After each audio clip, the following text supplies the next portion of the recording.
নয়, বরং ছাত্র শিবিরের সাথে ছাত্র দলের মূল প্রতিপক্ষের কারণ হচ্ছে তারা টেন্ডারবাজি করতে চায়, ছাত্র শিবির তা করতে দিতে চায়। ছাত্র দলের সাথে ছাত্র শিবিরের প্রতিপক্ষের মূল স্লোগান সেই 2024-এর আজকের 5ই আগস্ট ফাইসলা হয়ে গেছে। নতুন করে আপনারা আর কোনো টেন্ডারবাজি করে চাঁদাবাজি করে ছাত্রদের ভোট দখল করতে পারবেন না, কারণ সেদিনই ফাইসলা হয়ে গেছিল মেধা না কোটা। কোটার ভিত্তিতে এখন আর কোনো একটা হওয়া তো দূরের কথা, একটা সিটও আপনাদেরকে দখল করতে দেওয়া হবে না।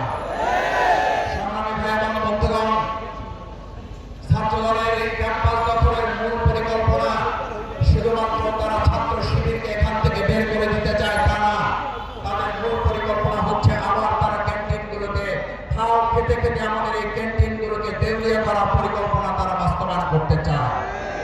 সেজন্য আসুন গণভোটের গণরায় বাস্তবায়নের আজকে 2024-এর 5ই আগস্ট যেদিন আমাদের বিজয় উৎসব পালন করার কথা, সেদিন ছাত্র দলের বিরুদ্ধে আজকে এখানে বক্তব্য দিতে দাঁড়াবার এটা বাংলাদেশের জন্য লজ্জা, বিএনপির জন্য লজ্জা, প্রধানমন্ত্রী তারেক রহমান আপনার জন্য লজ্জা। আর ছাত্রলীগ নিয়ে কথা বলার কথা, আওয়ামী লীগ নিয়ে কথা বলার কথা, শেখ হাসিনা নিয়ে কথা বলার কথা, বাধ্য হয়ে আমাদেরকে তারেক রহমান আপনাকে নিয়ে কথা বলতে হচ্ছে।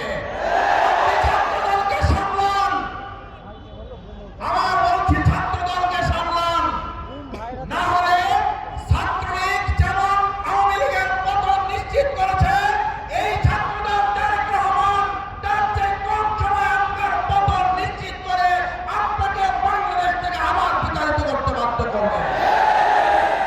সেই প্রত্যাশা ব্যক্ত করে আসুন আবু সাইদ মুক্ত আলী রায়হানের এই বাংলাদেশ আমরা সবাই মিলে আধিপত্যবাদের বিরুদ্ধে, দখলদার চাঁদাবাজদের বিরুদ্ধে রুখে দাঁড়াবো।